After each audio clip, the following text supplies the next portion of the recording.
Hey fellow Vault Dwellers, it's Angry Turtle, and recently I noticed we finally received a detailed update about what's coming with the next update that's called Once in a Blue Moon.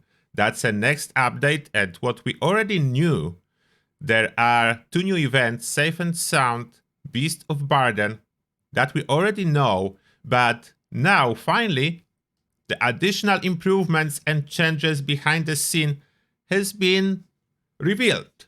So we have confirmation what I already shared, some of that, and what I didn't yet notice, it is being shared in here. Of course, as usually, good news and bad news. So we go in order it is posted.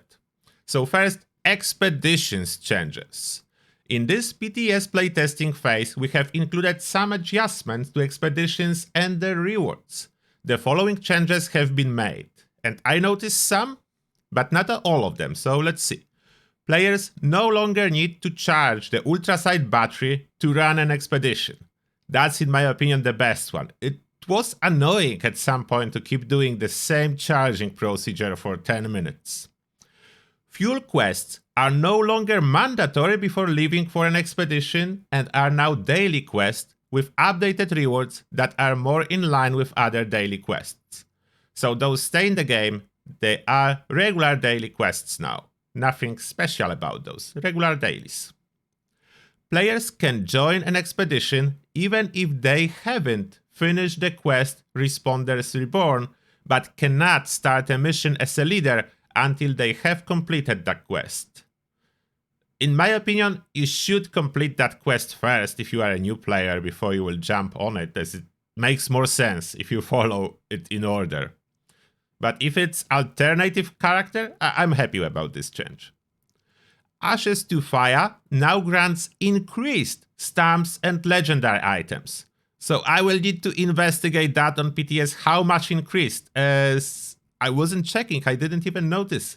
But any increase is welcome and most likely will encourage me to do this one more often. As you know, this is the hardest one of the two we have available and usually neglected just because so far rewards are the same if you do easier or harder one, so everyone goes for easier.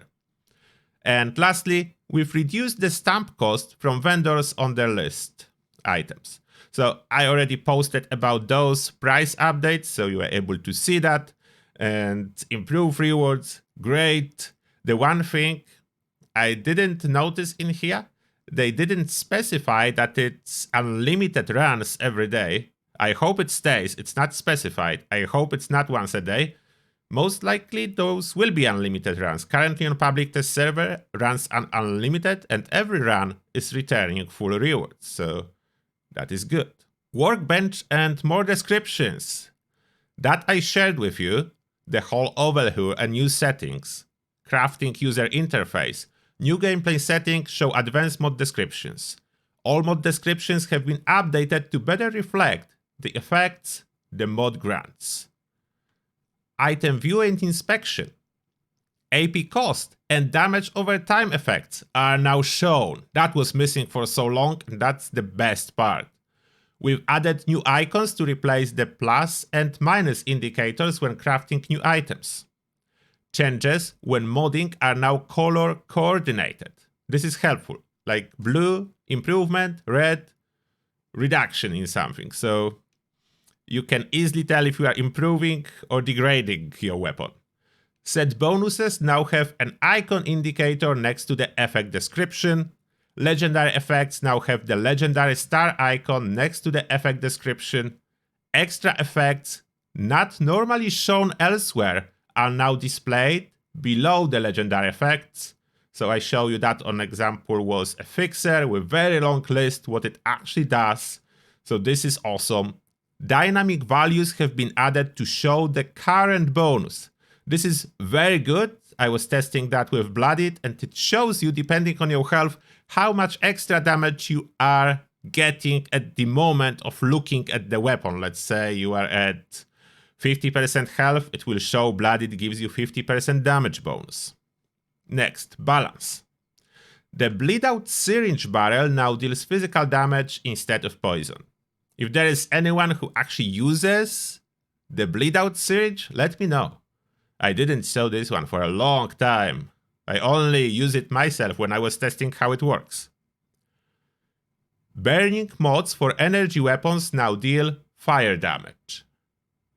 So this is good, I guess, as those mods have been broken for a while. We've adjusted the 2-shot legendary mod to deal its damage similarly to ballistic weapons. This is to keep the damage more in line with one another. And translation for you here, this is a nerf to all energy weapons. Currently, energy weapons, when you have 2-shot on them, 2-shot works multiplicatively, which means good. It actually gives you a solid increase in your damage. On ballistic weapons, it acts additively, which is very little bonus. Now, energy weapons will receive the same little bonus as ballistic weapons. In practice, 2-shot will be the worst possible for most cases, because you still suffer a full penalty, which is reduced accuracy and increased spread when you have 2-shot, and increased recoil, but only a little bit of a damage improvement.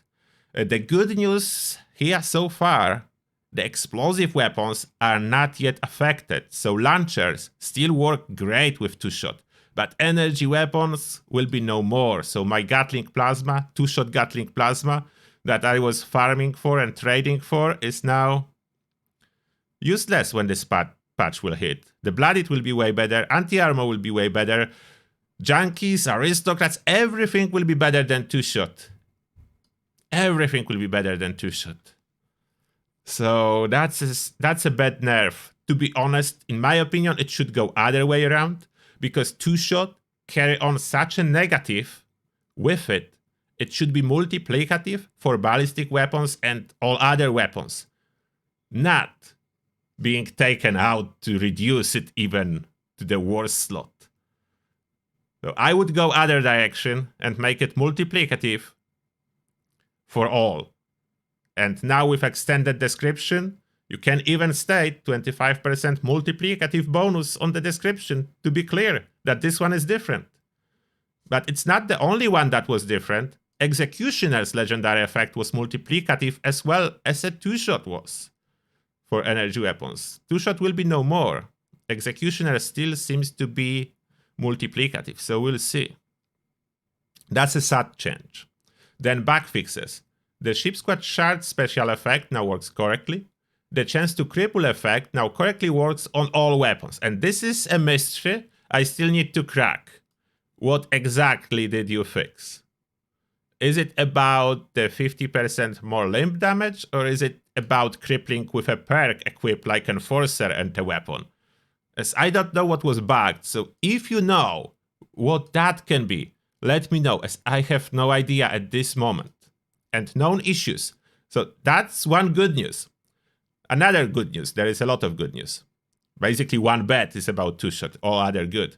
While fighting through daily ops and expeditions, you may notice contextual armor dropping in increments of 4 only. This is a bug that we are aware of and will have resolved in a future iteration of the PTS.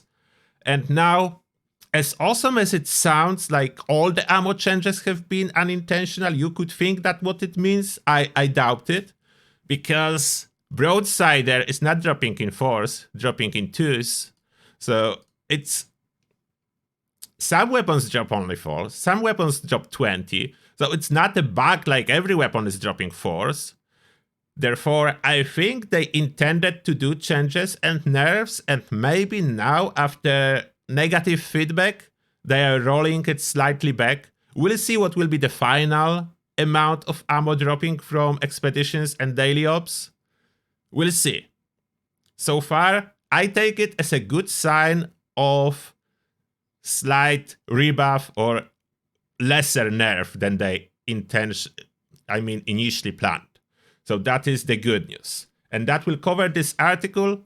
Please let me know what you think, if you have any questions, and if you can help me out with this chance to cripple effect. What was broken, what was fixed, as honestly, I don't know.